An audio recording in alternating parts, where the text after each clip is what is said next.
master gardeners are really my tribe of people.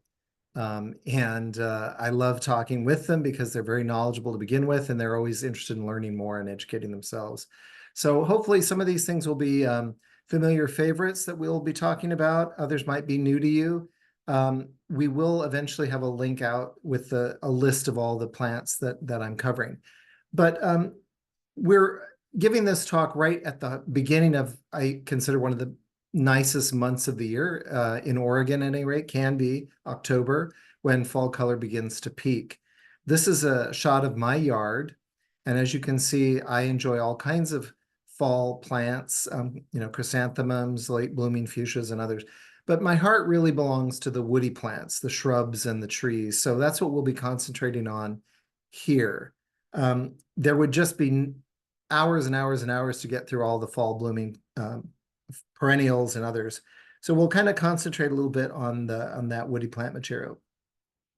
So we're going to divide this into basically three main parts. First, we'll talk about trees with great fall color that maybe you shouldn't plant for a variety of reasons. We'll talk about those. Then we'll go into the part that's probably everybody's favorite, is what are the great fall trees that maybe you haven't thought about planting and that we would recommend that you consider. And thirdly, we'll look at fall color shrubs. Many of us are gardening in smaller and smaller areas as residential infill increasingly shrinks properties, maybe not so much in Lake Oswego, but certainly in with the demise of single family zoning, accelerated dwelling units, etc., yards are getting smaller. And so shrubs actually may fill a niche that used to be taken up with larger fall colored trees. And then lastly, if there's time, I wanted to, as advertised, talk about some fantastic fall fruits.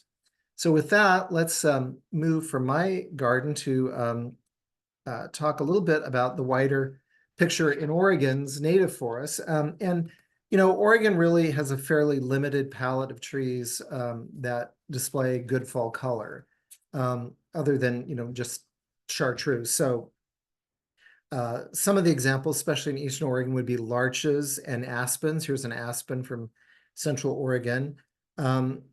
Those are certainly fine fall color trees, but they're just two in a sea of evergreens.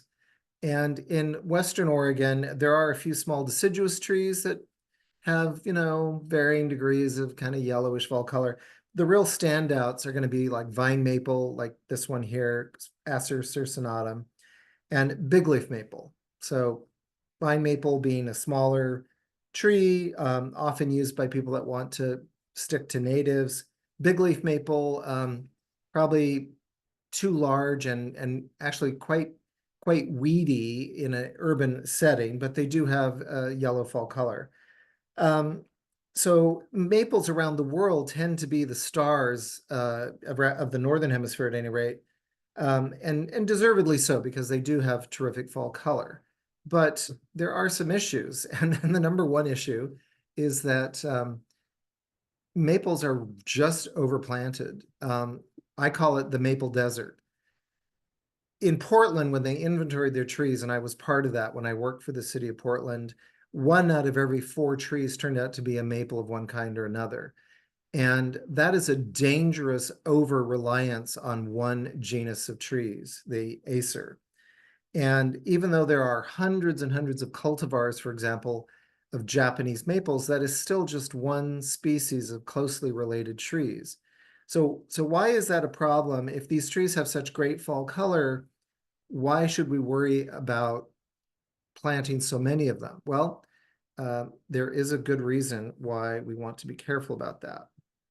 And it's this right here, Asian longhorn beetle. This is an insect in Asia that, not this big in real life, that's actually about an inch or so in real life. But this little pest hitchhiked on woody packing material to the United States from probably out of China or Korea, somewhere in that area. And when it was detected, it was discovered that it really goes for maples. It's probably its favorite tree, and it lays its eggs, burrows in under the bark. The larvae eat all of the living tissues under the bark, and the tree dies. And there's not an effective treatment. at least not a practical one. So what happens when you get an Asian longhorn beetle in your community is the federal government comes in, the Animal Plant Health Inspection Service, and they cut every susceptible tree within a mile of that detection. So I had the opportunity to go to Chicago, and they loved their maples. They had planted tons of maples after they lost all of their elm trees to Dutch elm disease. And they made the mistake of kind of replanting largely with a monoculture of maples. And so 30 years on, they suddenly, the neighborhood of Ravenswood in Chicago was losing almost every single tree, street, yard trees, backyard trees, didn't matter. So we now know that when you lose such a heavy percentage of your canopy, that it actually can cost people their lives. Death rates for humans, for us people, go up from cardiovascular disease when you lose a lot of canopy. So it's not just an aesthetic loss. You can actually cause a spike in human deaths when you over rely on plants that are susceptible. And so we never know where the next pest is going to come from. So what are some other fall color trees that we might want to worry about besides maple? Well, these are katsuras. I photographed these last year at the Tokyo Zoo in Japan, where they're native katsuras. And they're great fall trees, beautiful rounded leaves, varying gold to orangey colors.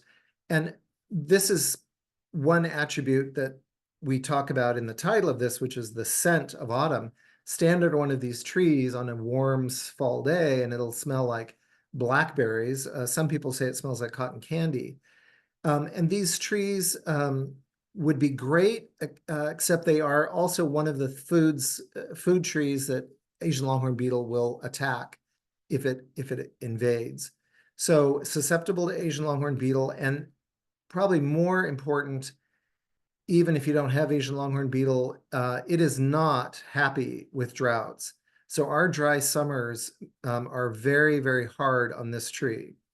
They almost always defoliate early in the summer, scorch, get very dried out. They do not like to be dried out and look terrible.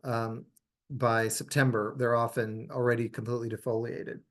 So it's a tree that, as the climate change gets more intensifies our droughts, makes that summer dry spell longer, and heat waves make the temperatures not conducive to the planting. This would be a tree that I would say is not climate resilient and is probably going to lose ground as we continue to see worsening climate conditions.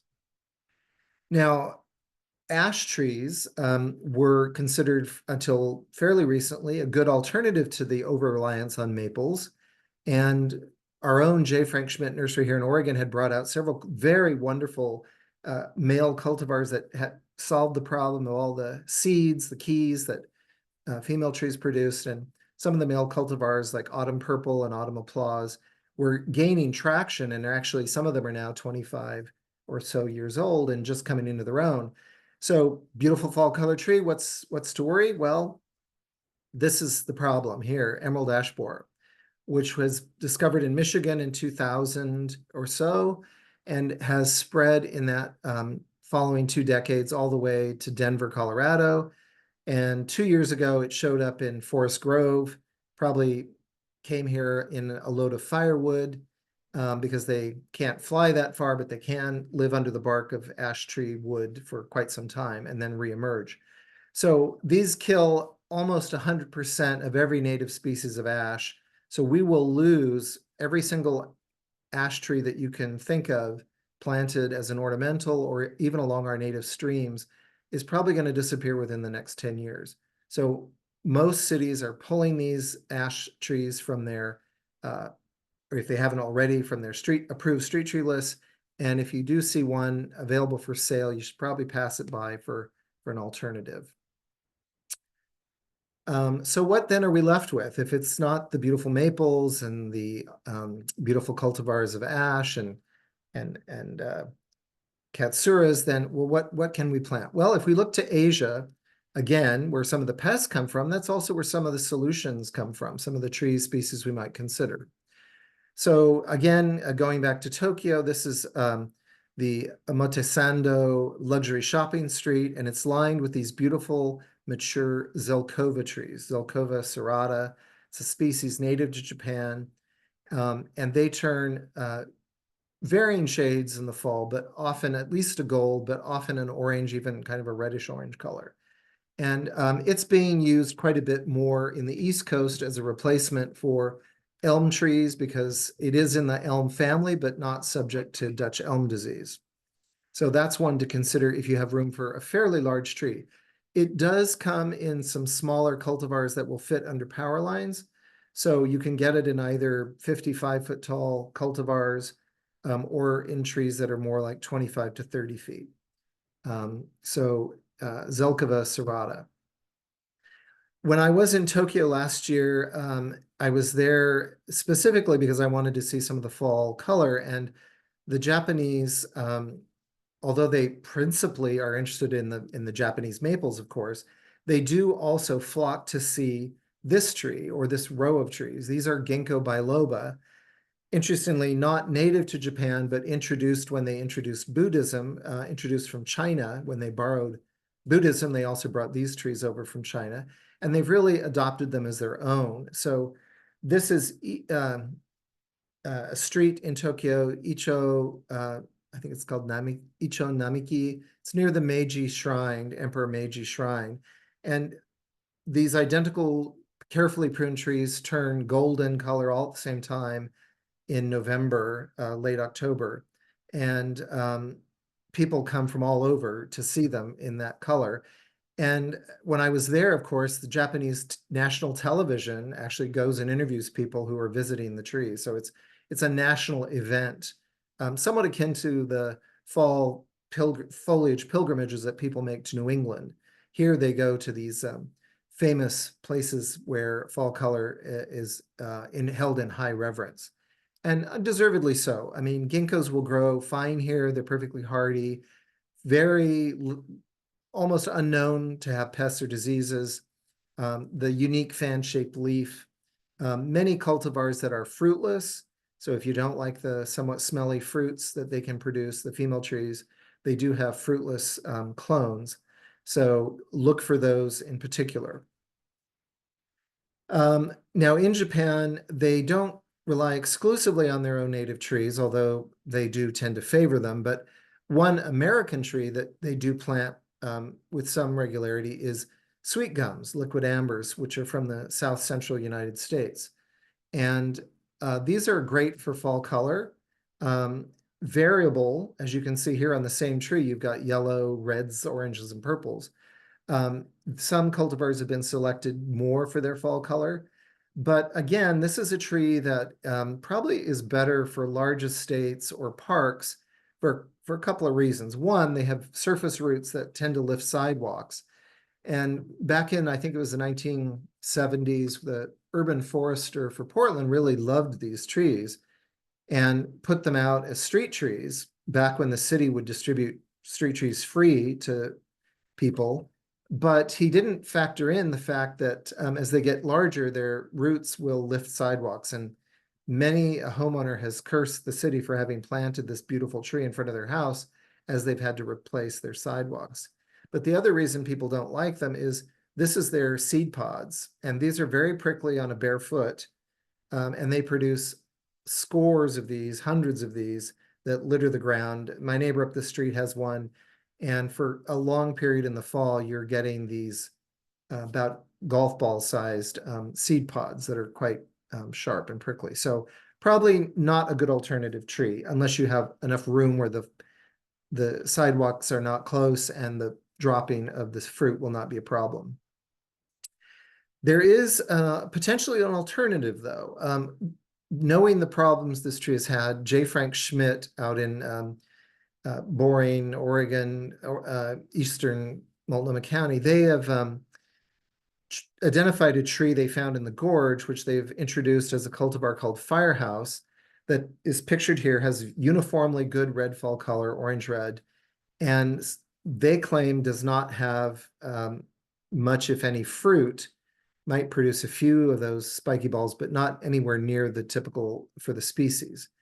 and has a good central leader and doesn't appear to have had problems with breakage of the limbs, which is another problem. Sweet gums sometimes defoliate very late in the year and get caught in December ice storms. And this appears to drop its leaves a bit earlier to avoid some of those problems that other late defoliating sweet gums can have. So if you really have your heart set on a sweet gum and you've got room for it, maybe you might consider this cultivar. Now, elsewhere in Japan, this is a shot from the temple or the mausoleum of the first shogun in the 1600s, the first Tokugawa shogun, and you can see the wild Japanese maples, why they're so popular in Japan, but this is also an oak tree. So sometimes it's the combination of fall colors that really makes both of them pop. And one of the fall color trees, of course, that's probably planted more for spring flowers, but turns out to have an added season of interest in Japan, are the beloved cherry trees, the sakuras. And this particular tree was actually transplanted to this location at Rennoji Temple in the Nikko, which is a National Historic Monument location, a historic site, a World Heritage Site in Japan, and about 2 hours north of Tokyo. And when it was transplanted in the 1800s, it was already 400 years old. And they were so concerned that it would make it and survive the transplanting that one of the Buddhist monks sat underneath it and 4 times a day said prayers, read the sutras under it to keep it alive. And it worked because it's still here 150 some years after transplanting. So cherries can provide good fall color, even though we tend to think of them as a spring tree. Again, not necessarily great if you've got sidewalks nearby because they also have those surface roots. And although this tree is over 500 years, a lot of cherry trees do succumb to pests and diseases and don't make it much past 50 to 100 years. So not, in our experience in Portland, not necessarily a very long-lived tree. Elsewhere, though, in Nikko are some shrubs that I would highly recommend that are not well known in this country, perhaps by master gardeners. But Enchanthus is a really good genus that's got a lot of fall color members. And one of the ones that is in the literature supposed to be a 6-foot shrub is called Enchanthus perulatus. Well, obviously, I'm 6 feet tall, so this is quite a bit, maybe twice that size, but it really stands out in the Botanic Garden when I visited for this stunning red fall color. And the leaves can be incredibly bright on a sunny day. The flowers are white, but Enchanthus perulatus would be kind of these bell-shaped flowers. And there are other members of this genus that are probably more commonly available, Enchanthus campanulatus, which I have 2 of those in my yard, and they can also provide nice fall color. But Enchanthus perulatus, essentially, I would say, is probably the most stunning of the genus. Now, I had the opportunity to go to Miyajima, an island off of Hiroshima, when I was in Japan, and some of the evergreen trees, although they don't have fall color leaves, they do have, nice fruits. And so this is an Ilex rotunda in the wild, displaying these bright red fall color things. Now, unlike English holly, which is an invasive here and has very nasty, spiky leaves, these are smooth and rounded and quite a bit easier to deal with. So as you can see, there are no spikes on the trees. Now this is you'll see this quite commonly as a street tree or a garden tree in Japanese cities, specifically because of this fall, autumn display of fruits. Now, I mentioned maples were overplanted, but I would be remiss if I didn't show that there are other species besides the Acer palmatum and their cultivars.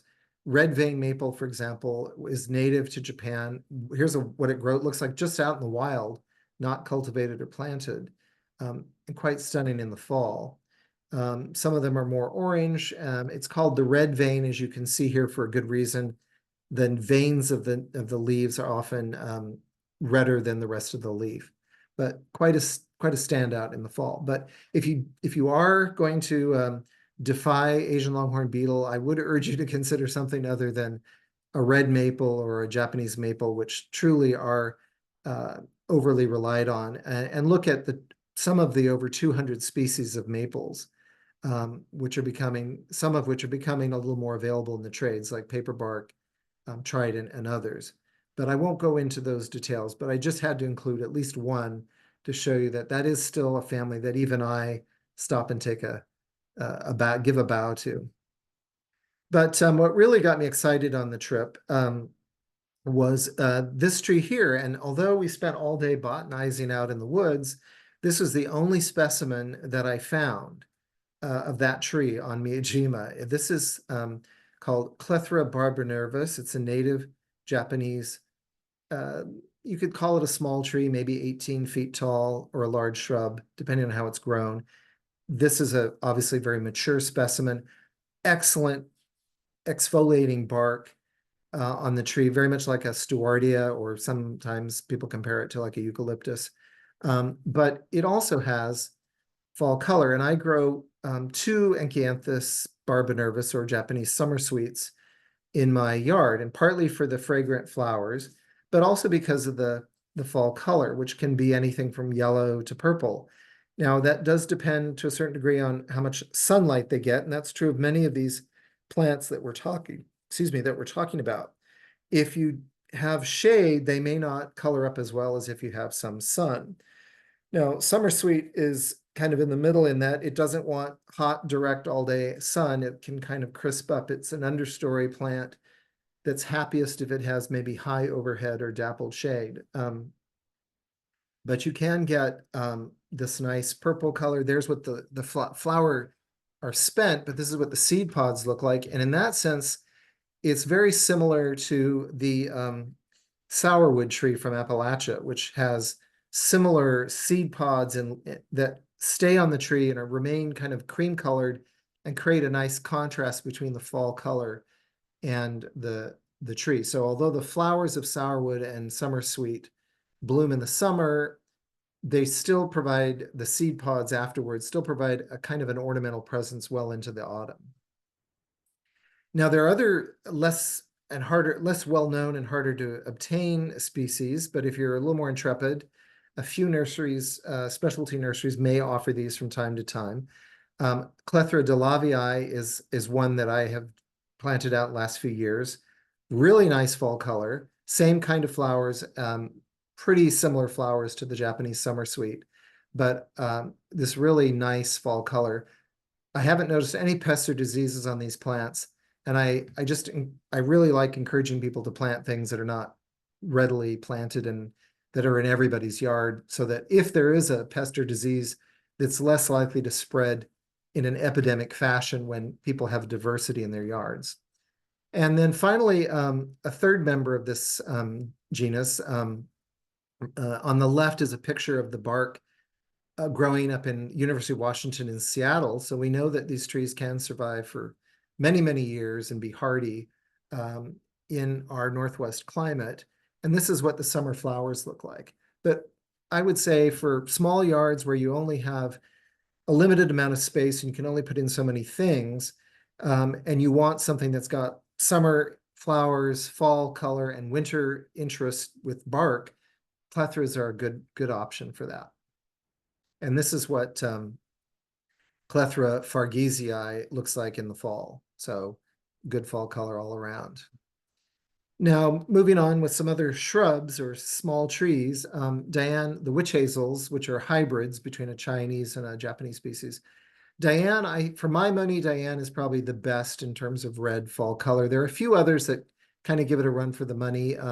There's some German named cultivars that have pretty good red fall color, but Diane is widely available and has red flowers, which is also very nice. This was one I got from a Treforia nursery Nancy Bewley's nursery out toward Gresham, and she grows as standard small little trees that'll get to me maybe 12, 15 feet tall. So I see this outside my kitchen window, and on a sunny day, it's just spectacular. And in my backyard, I've got two of these shrubs. These are also in the same family as the witch hazels, Hemimelidaceae. This is Disanthus cercidifolius. I think that's right. But the leaves look very much like the red buds or the Cercis genus. And you can see that not every leaf turns at exactly the same time. I will find that some will turn red sooner than others, and kind of this purplish red, and then, they'll fall. They don't stay on very long. You can already see some have fallen off, but typically they'll be several weeks. And the nice thing about this is, even though many plants and shrubs will not color well in the shade, this one can be in pretty deep shade, still give you very nice fall color. And so for people who are despairing that, well, I planted these things and they're just not turning that fantastic a color in the fall, maybe consider one of these shrubs. They are a kind of a woodland style growth, not very compact, very loose and lax and kind of open. They do have a flower, which if you are paying close attention, I think my cursor is showing right in there, there is a little flower. It's a little spider thing about the size of a spider. So not showy at all. There's a number of flowers on it though. So you really grow it for the fall color, but it does have, during the spring and the summer, it'll have this nice green rounded leaf, kind of look a little bit like a red bud for you, and few pests or diseases. So as long as you can give it some water and keep it from drying out, should be good for you. Now, dogwoods tend to be overplanted. They're typically the eastern dogwood or one of the Kusa hybrids, and you certainly will have great fall color there. But Portland has approved a street tree that is actually a Chinese species, Cornus controversa, and this is the June snow cultivar that was selected by, or at least brought into cultivation in a big way by Jang Frank Schmidt. You can see here the fall color, this kind of layer cake sort of growth habit. And the flowers are not at all like the bracts that you see on the eastern dogwood or the Kusa dogwoods.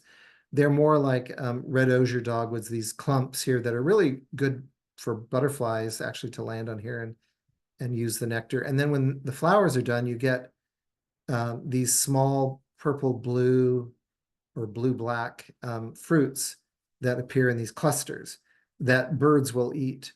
So good in the fall, good for wildlife, and certainly stunning when they're in fall color. Now, not noted for its flowers or for having really, there's male and females, but the fruits are not edible, but is the Chinese pistache. It's related to pistachios, but it doesn't have edible nuts.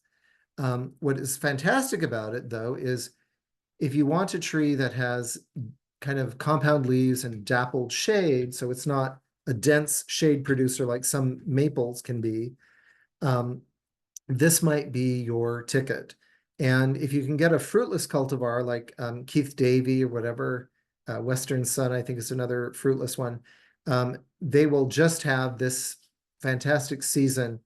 And the other thing is they're a tough tree. They thrive in the Central Valley of California, although they're from China. They actually, and the Philippines, Vietnam, I think is also a native, but they do very well in heat and they don't seem to mind the drought very much. So if they can grow them in Chico, California, which I've seen them there on the University of California campus, they certainly have done quite well here. And I think are going to be one of those trees that we start planting more and more of as our climate starts to resemble that of Northern California, which is what all the predictions are. Now, if you do grow just a fruitless one, that's fine. But if you get one with fruit, the birds will eat those fruits, which are about the size of a pea. So they're not very messy fruits. And the birds love them. I've been in parking lots that had female trees with fruit on them, and the birds were happy to consume those. So Chinese pistache. That's what the leaves look like up close. And I've seen these be much redder than this even. But the fall color does vary somewhat from plant to plant.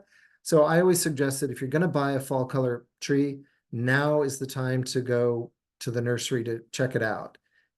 Since fall color can vary even within, the same species. Even red maples sometimes have variable fall color. It's not always uniformly red.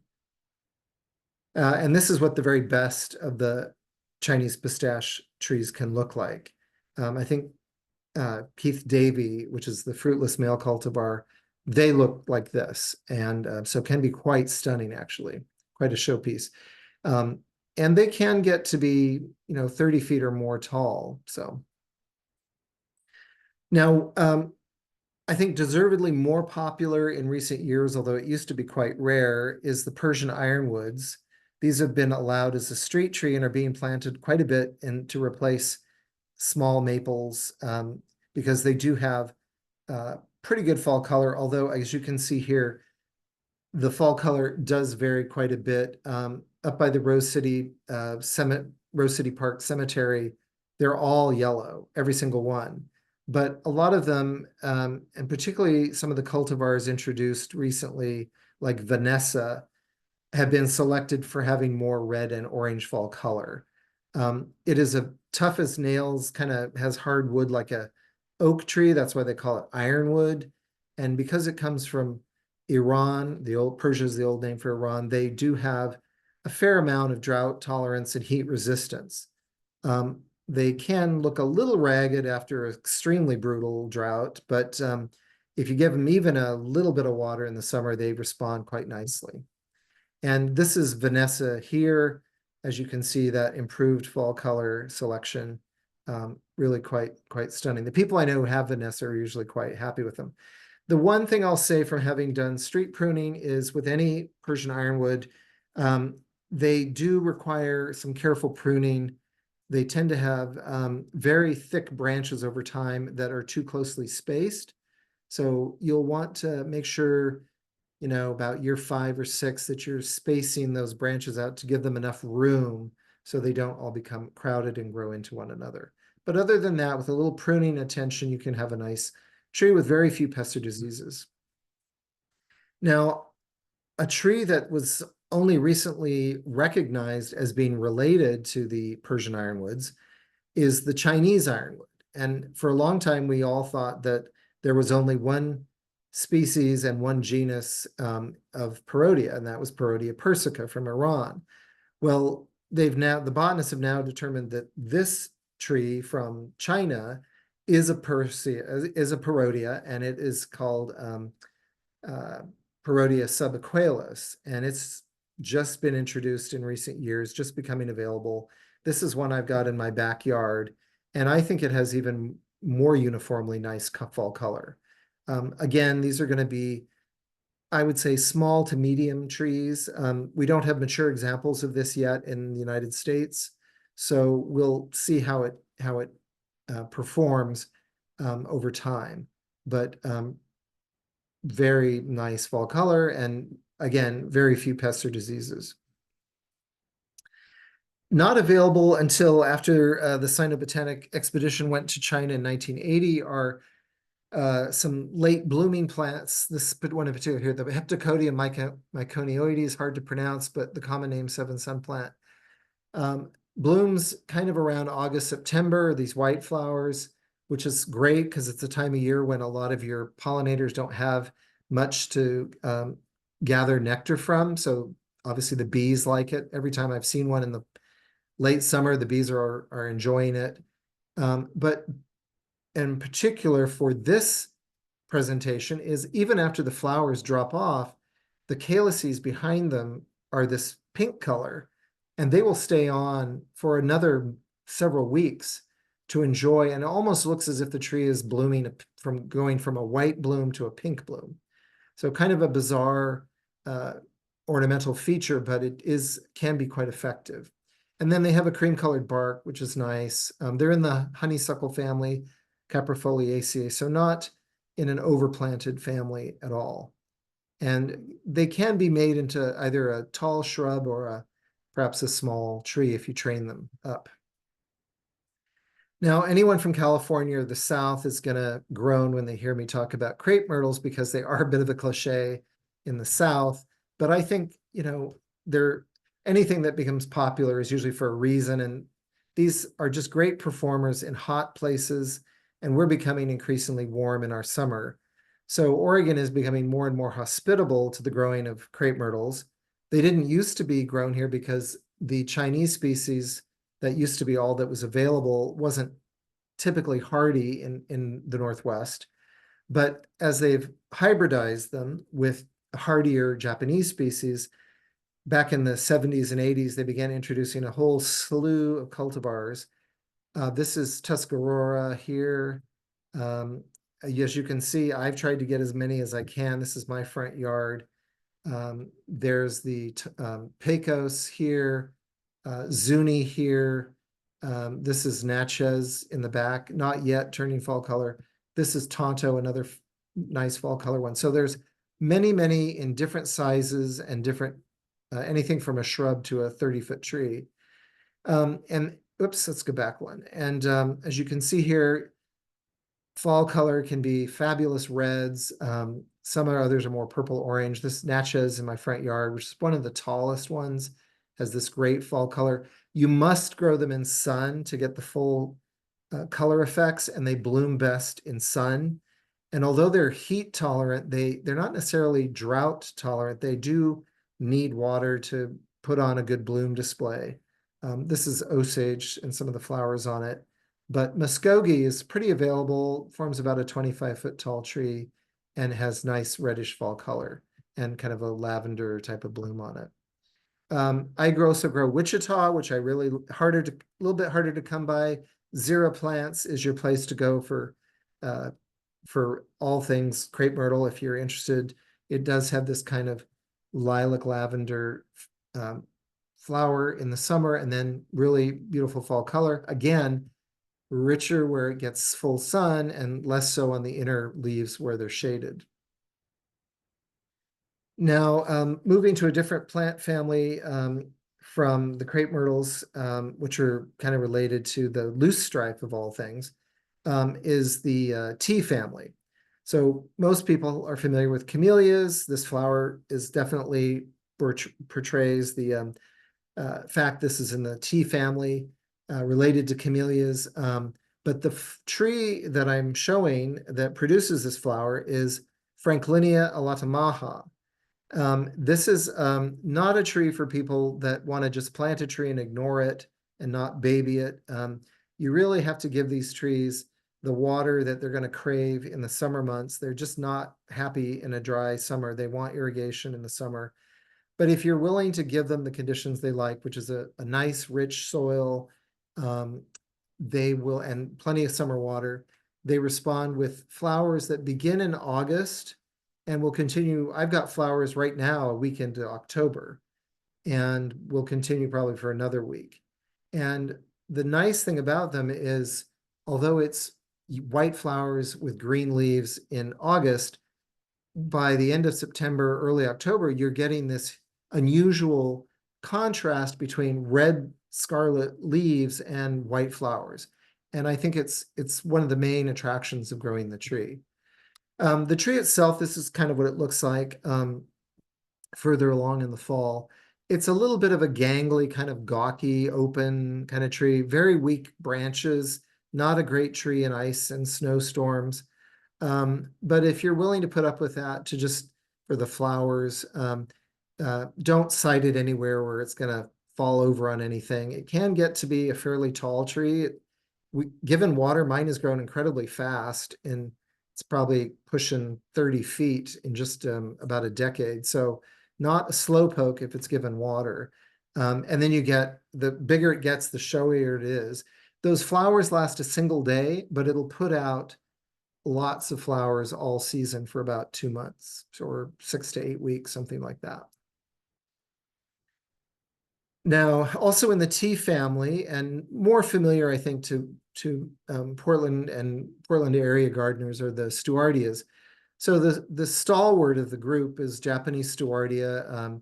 Jane Platt, who was a famous local gardener championed these trees in her garden in the West Hills, and many people, saw them there and wanted to have them for their own garden. I was certainly one of them. And they are great because they do have this great exfoliating bark for year-round interest. And they have the camellia-like white flowers in, June, early July. But the real thing I love about them is this fall color, which can vary from this beautiful red in full sun to kind of an orange.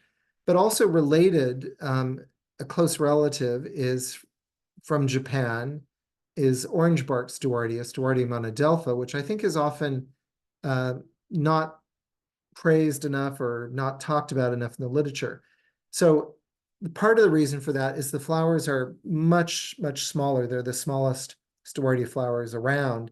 So you don't grow it for the flowers, but it does have really nice kind of pinkish orange bark, which is why I call it the orange bark Stewardia. Sometimes it's referred to as the tall Stewardia, but that's confusing because it's not really any taller than the Japanese Stewardia.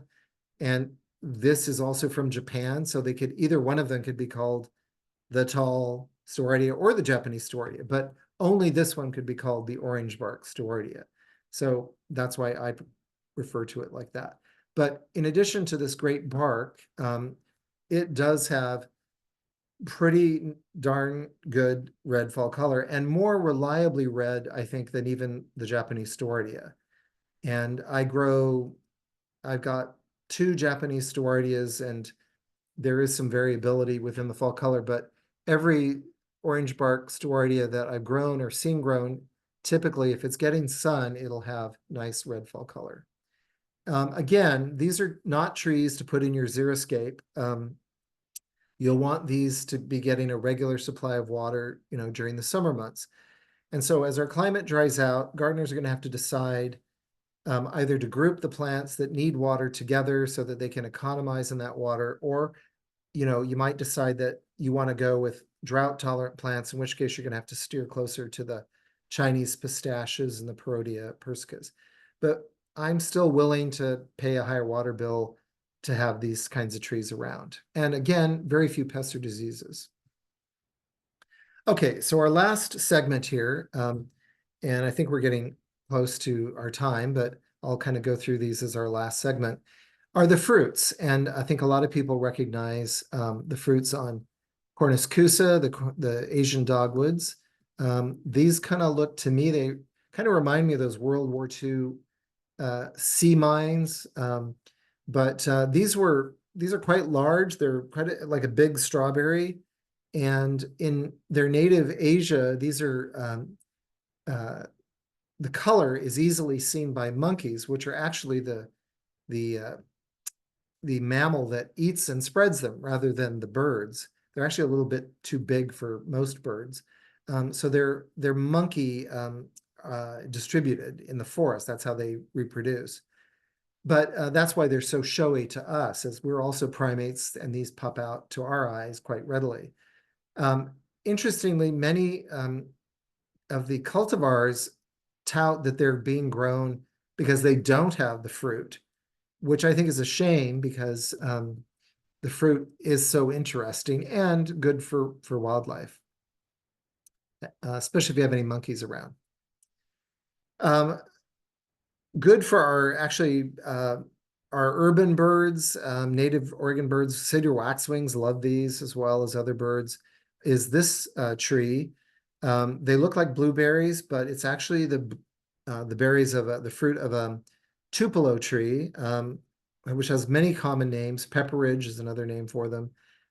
In the South, they've got a lot of names for them, but Nyssa sylvatica, NYSSA, is the Latin name, and sylvatica meaning of the woods. So tupelos are becoming more popular, often as a substitute for maples. Now, the nurseries, apparently, a lot of people complain about they don't want any fruits of any kind. So nurseries have responded by selecting against plants having fruit, trees having no fruit, which really deprives the bird life of, the benefit of having that tree. Now, tupelos are good for pollinators in the spring because they have excellent nectar-rich, tiny but and not showy, but nectar-rich flowers that your bees and other pollinators love. But I would say look for cultivars like Afterburner, which are not selected to not have fruit. They actually do have fruit. And there's a couple of others that, if you look carefully under the descriptions, I think Green Gable's another one that will have fruit. If you're dead set against fruit and you just want the fall color, you've got a lot of choices that have been introduced in the last 20 years, many of which have a little more central leader, strong central leader growth form. And J. Frank Schmidt has several of these, and other nurseries around the country also sell these newer cultivars. That's what the cultivars that have that strong central leader look like.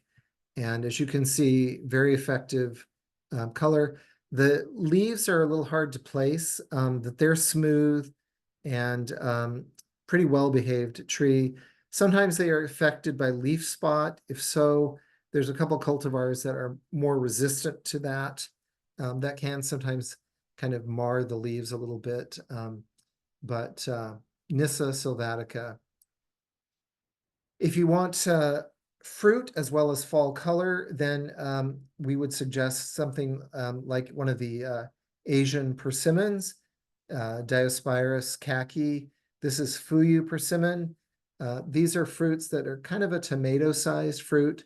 They will turn much more orange than this, really pumpkin colored. This is kind of early in the fall, but this gets more orange.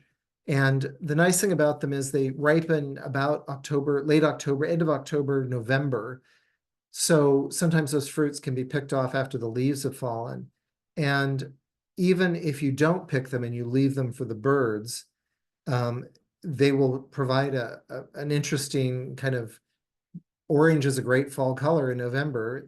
People put out pumpkins. Well, you could just plant a persimmon and leave the fruit on it, and you'd have your orange fall color. It would look like you decorated your tree with miniature pumpkins. But if you want to collect the fruits, they're perfectly edible, and you want to get them when you want to eat them when they're pretty ripe, because they can be astringent before they're well ripened. And you can put these into, they're very nutritious, and you can put them into baking, all kinds of things. I've had persimmon, or excuse me, persimmon cookies and cakes and ice cream, and you make smoothies out of them and all kinds of things. But the leaves will turn, nice colors, kind of more in the orange gold family of colors, I would say. And the trees themselves remain small. Some cultivars under 20 feet. If you just get a general Diospyros khaki, they can be a bit taller than that, but the cultivars usually are pretty good fits for smaller yards. A couple of street trees in the hawthorn family, that not everybody loves the smell of hawthorn flowers in the spring. In May, when they bloom, they have white flowers that some people say kind of smell like old socks left in the laundry basket too long, but that's a pretty brief period of time. But they make up for it in the fall with, actually they can have pretty good fall color. Washington hawthorn can have respectable orange, red, even purple fall color. But the real show comes afterwards when they put on their little haws, which are these clusters of fruits. This is Washington hawthorn here to the left, just loaded with these pea-sized red haws. And oops, let me go back one. And then to the right is the little bit larger, the Laval hawthorn, which is a pretty tough tree. Normally, I would not recommend hawthorns because the English hawthorns are invasive. They are spread. You don't want them to get into the natural areas. And they also defoliate from a fungal disease like in July. So a lot of diseases, but these are two of the least compromised by disease. Don't defoliate from the fungal disease. And the nice thing is, with Laval, they will have their fall color into December. And so right around Christmas, you might still have, during the Christmas season, you'll have these bright Christmassy red fruits on them. So if you can stand a little bit of, on the Lavals, the birds don't get all of these, so you will have some of these drop onto your landscape, but hey, it's the dead of winter. You don't see them very often because there's not much daylight out there, and you just kind of sweep them up with the end of the winter debris and at the end of this winter. Another family is the mountain ash that are in the rose family, Sorbus. The European mountain ash isn't invasive, has orange flowers, probably not the best tree, it tends to be a bit short-lived, compound leaves, etc. Mostly tends to be, I've found they don't last that long or persist that long. And they're also, the fruits are kind of have to be well prepared. You have to know what you're doing to cook out there's a poison element in the fruits that has to be cooked out before you can use them for anything. So you don't just want to eat them right off the tree. But another species in the genus, Sorbus alnifolia, the alderleaf or Korean mountain ash, has these pretty pink flower or fruits, and it does have a nice golden orange fall color. And when these are loaded with these fruits, and you can just about see an entire flock of cedar waxwings come and visit these trees, when they're in full fruit. So birds definitely will preferentially go to these trees to feed off of them. And then last but not least is a shrub that can produce a very attractive kind of lilac colored flower in the summer, and then it produces the same kind of color in a smaller than a pea, maybe half the size of a pea, maybe even smaller than that. These little metallic violet colored fruits in these clusters of dozens of little fruits that sit kind of in the axillary along the branches, and they tend to flower on the older wood. So this is profusion. There are a lot of Calocarpa, that's the genus. Lots of different. They're beauty berries. There's American ones. There's white ones, different ones from Asia, but profusion is kind of an old selection, and it remains, to my mind, probably the best. I've seen some of the other cultivars, and they're fine, but it's hard to beat profusion for the quantity of fruit that you'll get. And although it tends to be a bit of a sprawler, it definitely probably looks best growing up through other plants. It does seem to be relatively shade tolerant. Mine's growing under a small tree, and doesn't get a huge amount of sunlight, but still provides this good display of fall fruit.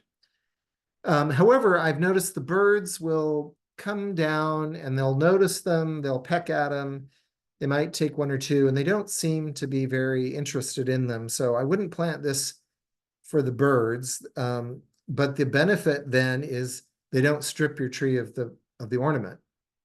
So the birds kind of leave them alone, and you can enjoy them for a long season, until they fall off the tree later in the winter, but quite effective for quite a long time. But again, don't delude yourself into thinking this is going to be a good backyard habitat for the wildlife tree or shrub. And with that, I'm ready to entertain questions. I see a lot of people put stuff in the chat, so if someone there wants to read off some of that. This is, by the way, the roots of a tulip tree in Ueno Park in Tokyo. And you can see how it's not only when they're on the tree, sometimes the fallen leaves can be an ornamental feature in their own right. And the Japanese really venerate the leaves even after they've fallen off the trees, and often will not rake them for some time just to enjoy the contrast. And I thought this was a good example of that. So something to think about.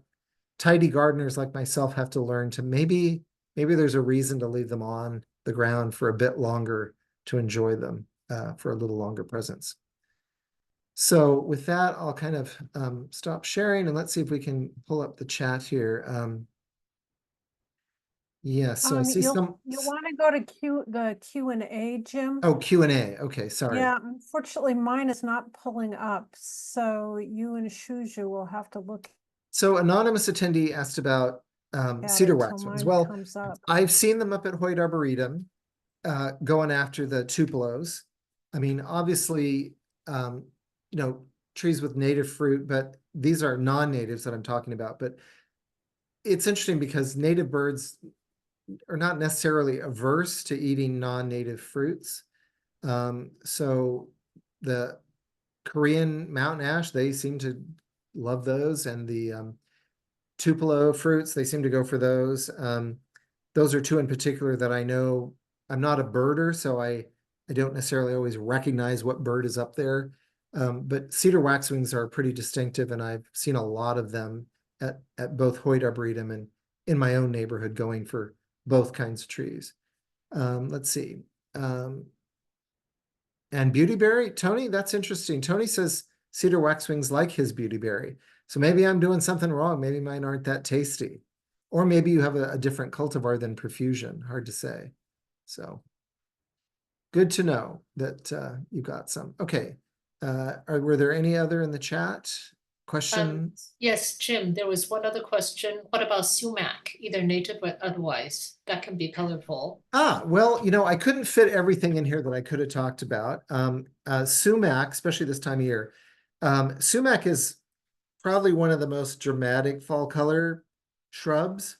Staghorn sumac, has those interesting velvety, almost, they call them staghorn because they're almost like deer horns, when they first come on a buck, they have that velvety feeling, and that's kind of what the flowers look like and the seeds. But compound leaves, they really are quite ornamental. I would say the only thing about sumac is it's a spreader. So it tends to not stay where you put it, and you'll get other things.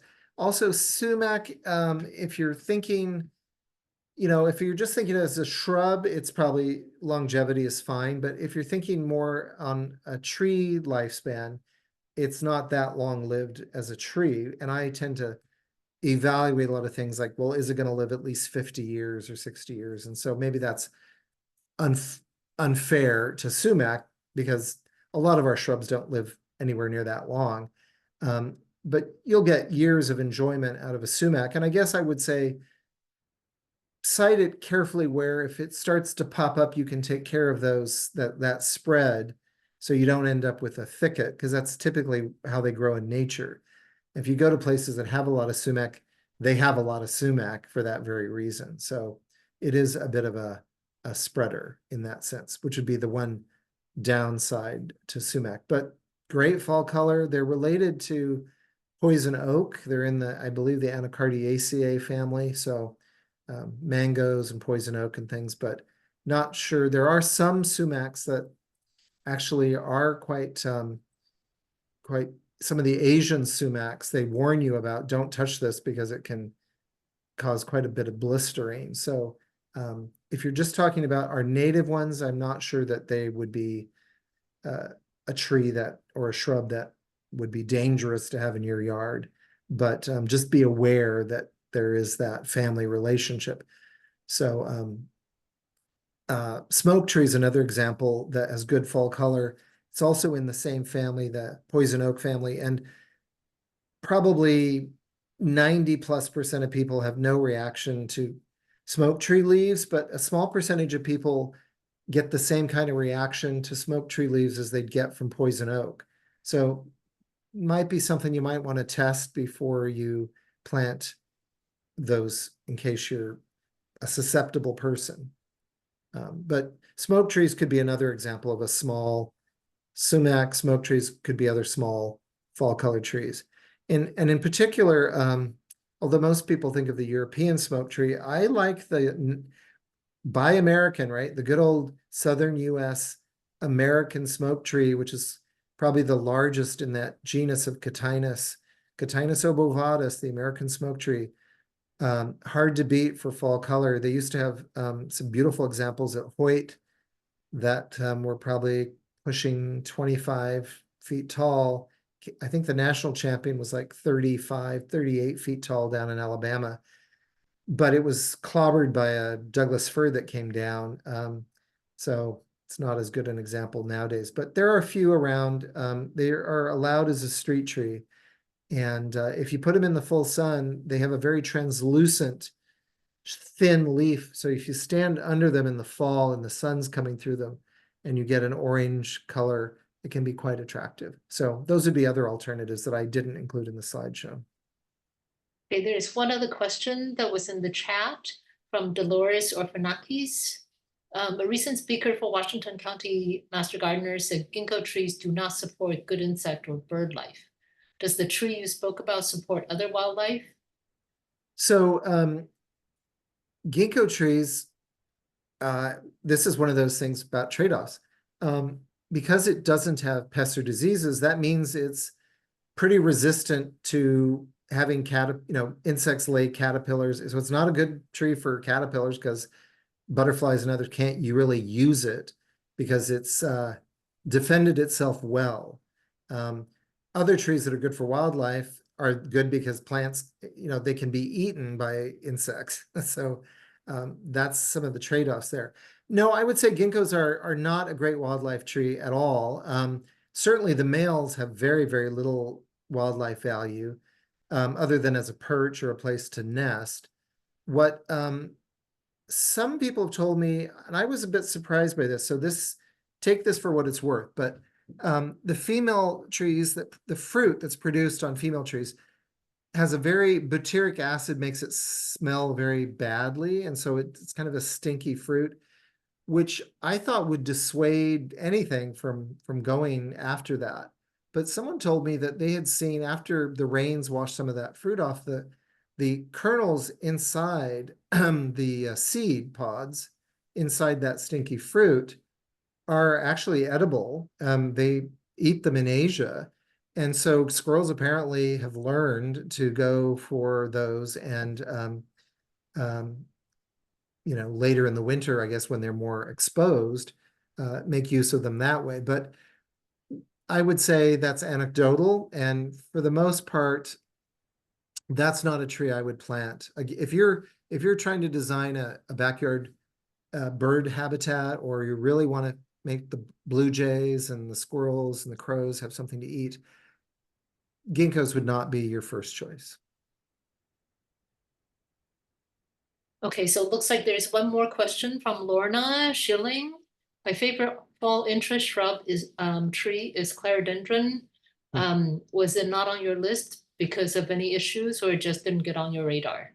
Well, yes, and clerodendron was, when I bought a house, that was one of the first plants that I planted, not the house I'm currently at.